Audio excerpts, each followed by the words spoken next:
రాష్ట్రంలో కోకోలుగా ఉన్నటువంటి అనుమతి లేని గుర్తింపు లేని పాఠశాలల మీద చర్చిస్తున్నారు నారాయణ గారు. కొంతమంది నేను ఈ గుర్తింపు లేనటువంటి పాఠశాలను నడిపేటటువంటి వాళ్ళతో మాట్లాడితే వాళ్ళు ఏమన్నారంటే, వాళ్ళు రావడానికి సందేహించారు కానీ వాళ్ళు ఏమంటున్నారంటే, మాకు గుర్తింపు కావాలంటే మీకు ఇది ఉండాలి, ఇది ఉండాలి, ఇన్ని క్లాసులు ఉండాలి, ఇన్ని టీచర్లు ఇలా ఉండాలి, ల్యాబొరేటరీ ఉండాలి, లైబ్రరీ ఉండాలి, బాత్రూమ్ ఉండాలి, శానిటేషన్ ఉండాలి, ఫైర్ ఉండాలి, ఇవన్నీ ఉండాలి ప్రభుత్వం చెప్తోంది కదా. ప్రభుత్వం అవన్నీ చెప్పడానికి ఉండేటటువంటి ప్రభుత్వం, మాకు గుర్తింపు ఇచ్చేటటువంటి ప్రభుత్వం ఆ ప్రభుత్వం నడుపుతున్నటువంటి పాఠశాలలో ఏ ఒక్కటి లేదు కదా. అలాంటప్పుడు నేను నడుపుతున్నటువంటి పాఠశాల ఇవేం పెట్టను నేను, కానీ మీరు నడుపుతున్నటువంటి పాఠశాలలో మాత్రం అన్నీ పెట్టాలి అనేదానికి ఒక నైతికమైనటువంటి హక్కు అధికారం ఉందా ప్రభుత్వానికి అడుగుతున్నారు? లేదు. అందుకే ఆ రకమైన నైతిక హక్కు లేదు కనుకనే ఏ గుర్తింపు లేని స్కూల్ని కూడా రాష్ట్ర ప్రభుత్వం ఏమీ చేయలేకపోతుంది. ఎందుకంటే ఇప్పుడు రికగ్నేషన్ ఉన్న స్కూల్స్ కూడా ఉన్నాయి, అందుకనే కాదు. రికగ్నేషన్ ఉన్న స్కూల్స్ లో మాత్రం ఉన్నాయంటే కొన్ని చోట్ల ఉన్నాయి, కొన్ని చోట్ల మరి ఏ స్కూల్ ఏమీ అనగలిగే పరిస్థితి లేదు. ఎందుకు అనలేకపోతుంది రాష్ట్ర ప్రభుత్వం అంటే, స్వతహాగా తన ప్రభుత్వ యాజమాన్యం ఉన్నటువంటి పాఠశాలలోని ఈ వస్తువులు అంటే ఏమీ లేవు. నువ్వు జీవో నంబర్ 1లో యాక్ట్ 1982లో ఏ ప్రమాణాలైతే పాఠశాలల కోసం నిర్దేశించారో ఆ ప్రమాణాలకి అనుగుణంగా రాష్ట్రంలో ఉన్న ప్రభుత్వ పాఠశాలలు దాదాపు 70,000 స్కూల్ ఉన్నాయి ఈ రోజు ప్రభుత్వ రంగంలో.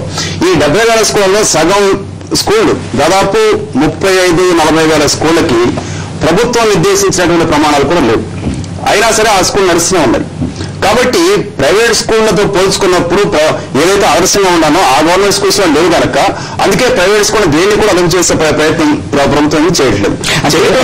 నడుస్తున్నటువంటి ప్రైవేట్ స్కూళ్లు కూడా ఒకవేళ జీవోఎంఎస్ నెంబర్ 1/1942 ప్రాతిపదికగా తీసుకుని ఒక స్వతంత్రమైనటువంటి ఒక అథారిటీని ఒకటి ఏర్పాటు చేసి ఉన్నటువంటి రాష్ట్రంలో ఉన్నటువంటి స్కూల్స్ అన్ని దీనికి అనుగుణంగా ఉన్నాయా లేవా అంటే ప్రభుత్వ పాఠశాలలో దాదాపుగా సగం పైగా స్కూల్ మూసేయాల్సి వస్తుంది. అసలు ఆ చట్టాన్ని చట్టంగా అమలు చేయదలుచుకుంటే సగానికి పైగా ప్రభుత్వ పాఠశాలను పెట్టి తక్షణం మూసేసుకోవాల్సిన పరిస్థితి ఉత్పన్నం అవుతుంది. కాబట్టి ఆ రకంగా అంటే ప్రభుత్వం దగ్గరే పెద్ద లోపం ఉంది కనుక ప్రైవేట్ స్కూల్స్ ఏమీ అందకపోతుంది. గుర్తింపు లేని పాఠశాలను కూడా ఏమీ పట్టించుకోవట్లేదు. గుర్తింపు లేని పాఠశాలలు ఈ రోజు ఒకవేళ ప్రభుత్వ గుర్తింపు అవునో కాదనో ఏదో రకంగా అఫీషియల్ గా ఉండాలి కనుక, చట్టబద్ధంగా ఉండాలి కనుక ప్రభుత్వ గుర్తింపు కోసం ఒకళ్ళు అప్లై చేసుకునే ప్రయత్నం చేసినా కానీ వసతులు కల్పించలేకపోవడం కానీ లేదంటే ప్రమాణాలు పాటించలేకపోవడం కానీ అసలైనటువంటి కారణం కానే కాదు. అన్ని రకాల ప్రమాణాలు అన్ని రకాల కండిషన్స్ ని ఫుల్ఫిల్ చేస్తున్నటువంటి స్కూల్స్ చాలా ఉన్నాయి ప్రైవేట్ స్కూళ్ళలో. అయినా సరే ఆ స్కూల్ ఇప్పటికీ ప్రభుత్వం గుర్తింపు కోసం ప్రయత్నం చేయటం లేదు. ఎందుకు ప్రయత్నం చేయటం లేదంటే ఆ రకమైన ప్రయత్నం చేస్తే ప్రభుత్వ గుర్తింపు కావాలంటే చాలా పెద్ద ఎత్తున ఖర్చు అయ్యేటటువంటి అవకాశం కూడా ఉంది. అంటే ఇందులో చాలా విషయాలు ఇందులో ఉన్నాయి, చాలా విషయాలు. ఇప్పుడు ఈ రోజు ఒక స్కూల్ ప్రైవేట్ స్కూల్ రికగ్నేషన్ కావాలంటే జిల్లా స్థాయిలో ఉన్నటువంటి స్కూల్ కి జిల్లా డిఓ రికగ్నేషన్ అప్రోచ్ చేసి సరిపోతుంది. కానీ ఆ ఫైల్ ఈ రోజు హైదరాబాద్ దాకా రావాల్సి వస్తుంది. ఒక డైరెక్టర్ స్కూల్ ఎడ్యుకేషన్ కాదు గవర్నమెంట్ సెక్రటరీ దగ్గర పోవాల్సి వస్తుంది. సెక్రటరీ కాదు సాక్షాత్ మినిస్టర్ దగ్గర పోవాల్సి వస్తుంది. శ్రీనివాస్ రెడ్డి గారు, మరి ఏం జరగాలి? చాలా అంటే మీకు దాదాపు 20,000 స్కూల్ ఉన్నాయంటే 20,000 స్కూల్లో సగటున 200-300 మంది పిల్లలు నేర్చుకున్నారు. కొన్ని లక్షల మంది పిల్లలు ఉన్నారు. కొన్ని లక్షల మంది పిల్లలు మన రాష్ట్రంలో 21వ శతాబ్దంలో 2010వ సంవత్సరంలో 11వ సంవత్సరంలో ఈ రకమైన 2010-11 విద్యా సంవత్సరం మొదలు కాబోతున్నటువంటి తరుణంలో గుర్తింపు లేని పాఠశాలలో చదువుకుని బయటకు వస్తున్నారు అంటే చాలా సిగ్గుచేటు. ఏం జరగాలి? దీని ముఖ్యంగా ప్రభుత్వం సింగిల్ విండోలాగా ఎక్కడికక్కడ డిస్ట్రిక్ట్ లో ఒక బాడీని ఏర్పాటు చేసి అన్రికగ్నైజ్డ్ స్కూల్స్ ని ఐడెంటిఫై చేసి అక్కడికక్కడే మీరు అదేంటి వనరులను మెరుగుపరచమని చెప్పేసి వాళ్ళకి చెప్పేసి తాత్కాలిక గుర్తింపును ఇచ్చేసేయాలండి. ఎందుకంటే గుర్తింపు ఇస్తే పిల్లలు మెయిన్ స్ట్రీమ్ లోకి వస్తారు. వాళ్ళకు గుర్తింపు ఇచ్చేసి అంటే ప్రభుత్వం సింగిల్ విండోలాగా అందరిని ఐడెంటిఫై చేసి గుర్తింపు ఇవ్వాలి. పిల్లల శ్రేయస్సు దృష్టిలో యాజమాన్యాలు తప్పు చేసినా కూడా యాజమాన్యాలు శిక్షింపబడాలి కానీ పిల్లల యొక్క భవిష్యత్తు ప్రభుత్వం ప్రభావితం కాకూడదు. నారాయణ గారు, మీరు ఏం సూచిస్తారు ప్రభుత్వానికి? ఇప్పుడు మన రాష్ట్రంలో పరిస్థితి అంత తీవ్రంగా ఉందో మనకు అర్థమవుతుంది. అయితే ఎంతకాలం ఈ రకంగా ప్రభుత్వ గుర్తింపు లేకుండా వేలాది పాఠశాలలు ఈ రకంగా కొనసాగుతాయి?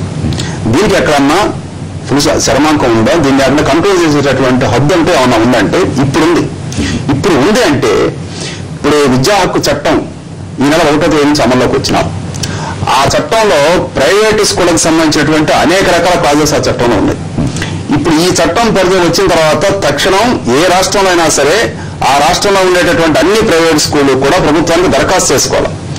ఏమి దరఖాస్తు చేయాలంటే ఇది నేను ఒక ప్రైవేట్ స్కూల్ నడుపుతున్నాను, నా స్కూల్ పలానా చోట ఉంది. ఆశ్చర్యం ఏంటంటే విద్యా హక్కు చట్టంలో దాని తర్వాత వచ్చినటువంటి వ్యాఖ్యానాల్లో కూడా అనుమతి లేని గుర్తింపు లేని పాఠశాల ప్రస్తావన ఉంది. ఉంది. అందుకే అనుమతి లేని పాఠశాలలు ఎప్పటిదాకా ఉన్నాయి కనుక ఎక్కడి నుంచి ఉండడానికి వీలు లేదు. అన్ని పాఠశాలలు ప్రభుత్వం దగ్గర అనుమతి పొందాలా.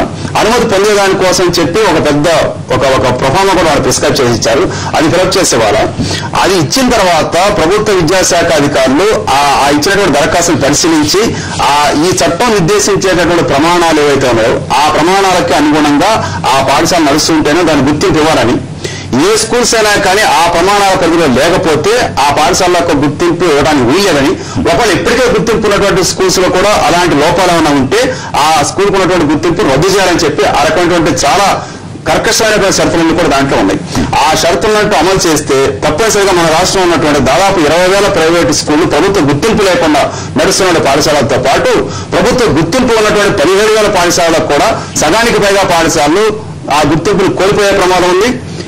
అదే సందర్భంలో గుర్తింపు లేనటువంటి స్కూళ్ళలో ఇప్పుడు కొన్ని గుర్తింపు ఇచ్చే అవకాశం కూడా ఉంటుంది. ఆ రకంగా చేస్తే మొత్తం ప్రక్షాళన అయ్యే అవకాశం ఉంది. అయితే ఇప్పుడు అనుమాన సందేహం ఏంటంటే ఈ చట్టాన్నైనా కానీ మన రాష్ట్రం చిత్తశుద్ధిగా అమలు చేస్తుందా లేదా, అది సమస్య.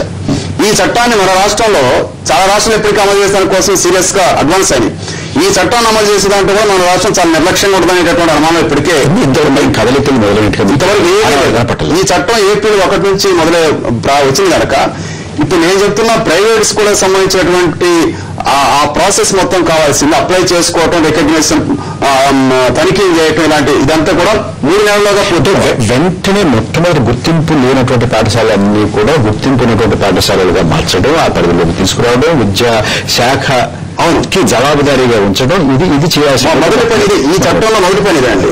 మొదటి పని ఇది 3 నెలలు గడువు పెట్టారు దానికి, స్టిపులేటెడ్ టైం. దేశవ్యాప్తంగా మన రాష్ట్రం కాదు, 3 నెలల్లోగా ఈ పని పూర్తి కావాలి. అంటే ఇది ఖచ్చితంగా యుద్ధ ప్రాతిపదిక మీద జరగాల్సిన కావాలండి. నారాయణ గారు, శ్రీనివాస్ రెడ్డి గారు, మీరిద్దరు స్టూడియోకి వచ్చి మీ విలువైన అభిప్రాయాలు మాతో పంచుకున్నందుకు ధన్యవాదాలు. నమస్తే ఆంధ్రప్రదేశ్.